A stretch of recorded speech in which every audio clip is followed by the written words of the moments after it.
Does the name Raffaello Follieri ring a bell for you? It didn't for me either. So who is Raffaello Follieri? Editing this to here, in the beginning of this video, I kept saying Raffaello Follieri, and it is definitely Raffaello Follieri, so sorry. The not so elusive Italian businessman connected to the Vatican, billionaires, and Anne Hathaway, the people's princess. Anne Hathaway and Raffaello Follieri met in 2004 through mutual friends. According to Hathaway, it was love at first sight. Anne was a budding movie star at just 21, and Raffaello Follieri was a promising businessman on the scene at just 25. Raffaello Follieri, who I'm going to refer to as Follieri through the duration of the video, started the similarly named Follieri Group. A lot of you watching, including myself, may have been rather young in 2004, but if you have any awareness of what the world was like at that time, the Catholic Church was in shambles.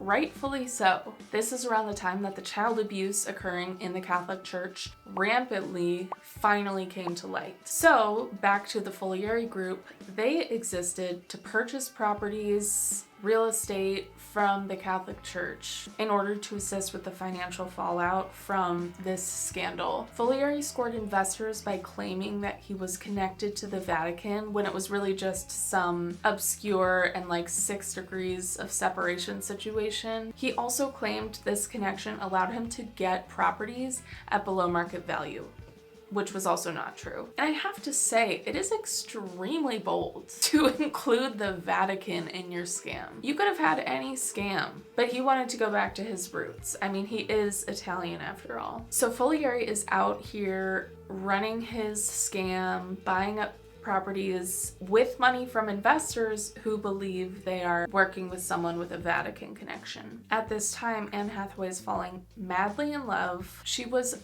literally quoted saying that Follieri looked like a god. Ladies, stand up, okay? A god, really?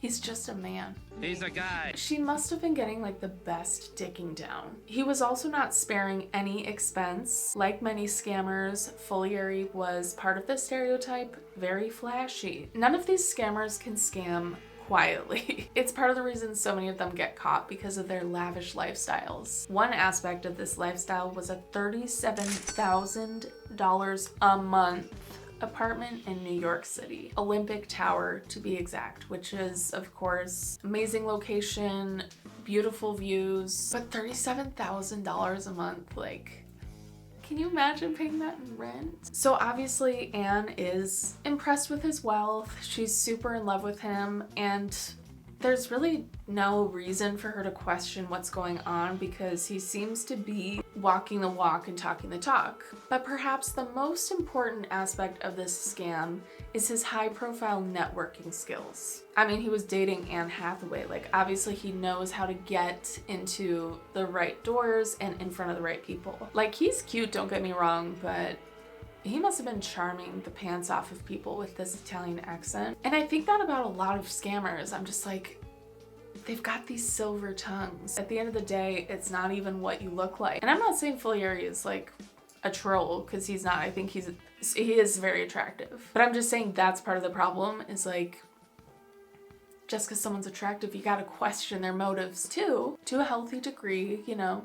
You should trust people to a degree. An article by The Cut compares Follieri to Anna Delvey a lot. She scammed a bunch of rich people in New York City, and there was that Netflix show about her, and a podcast, and like a million YouTube videos. Follieri even made it into circles with the Clintons themselves. Good old Bill and Hill. However, that might have actually been the beginning of the end for Follieri and his way of life at the time. And you have to listen to how he actually got in front of the Clintons. It is peak wealthy people behavior where they just like trust people. This man implied that he was going to write a huge check for the Clinton Foundation, and someone overheard that and then got him in front of the Clintons, which is so genius of Follieri. As far as scams go, you know, Follieri like screwed some people over, but it seems that most of his victims are wealthy business people, and I'm not saying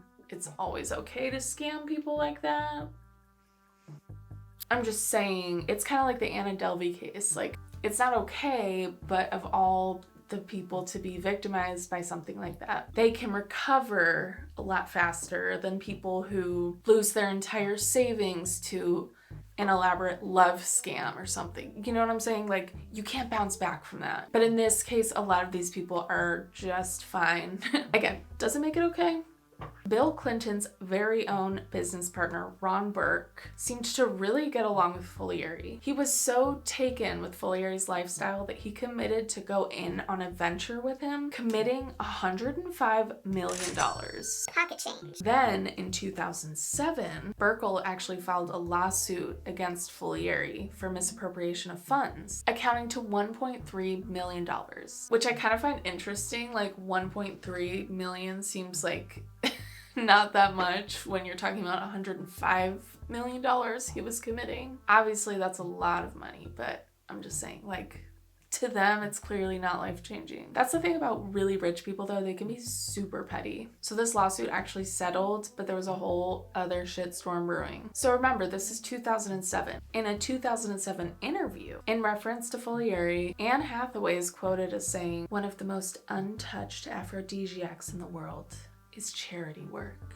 And when I heard this, I immediately thought of Ramona Singer's one of her intros in Real Housewives of New York.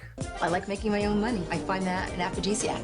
Classic. As the ladies of Scamfluencers would say, one of my favorite podcasts and the one that inspired me to make a video about this story, all roads lead to Real Housewives. So remember, this was 2007, and in 2008, after 4 blissful years together, Anne Hathaway and Follieri finally split. Anne broke up with Follieri. Good for her. 10 days after the breakup with Anne Hathaway, Follieri was in his parents' apartment in Trump Tower when the FBI entered the scene. That's right, he was raided. After all was said and done, Follieri pleaded guilty to 1 count of conspiring to commit wire fraud, 8 counts of wire fraud, and 5 counts of money laundering, which is a lot. That's an impressive white-collar crime rap sheet.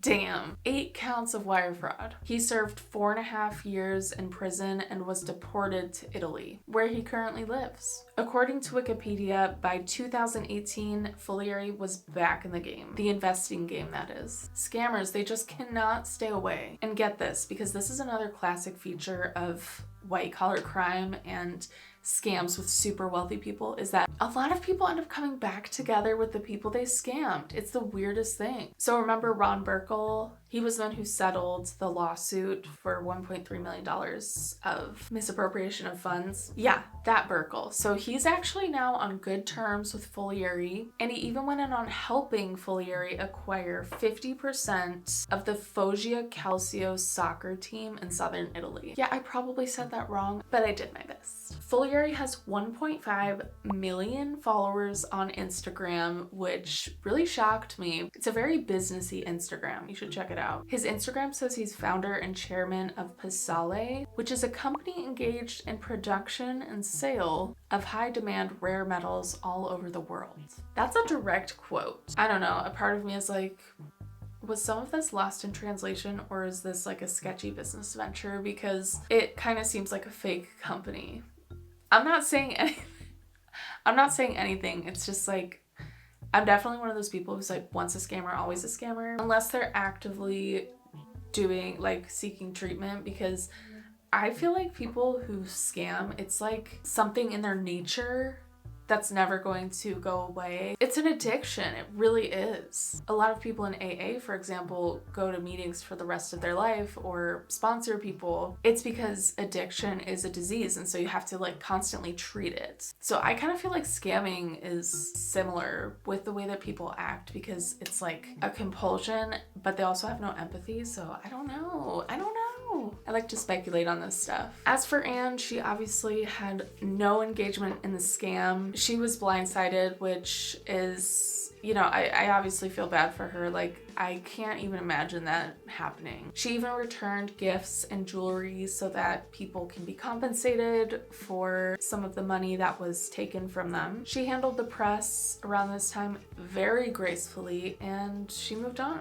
Obviously, her career has continued to grow, ever since. I mean, she's been a household name for like 20 years, which is crazy. So yeah, if anything, this story kind of hopefully helped her relevance. Because really, I feel like she's just a victim in this situation. Like, again, I can't emphasize how shitty that would feel to think that you know someone and they're doing this the whole time. A lot of people speculate that he literally did this scam for Anne because he wanted to be impressive to her. I don't know, it's interesting. If you enjoyed this video, please give it a thumbs up, hit that subscribe button. I will definitely be talking about more scams. I also talk about manifestation on this channel. So if you're into that, please feel free to come back for the next video.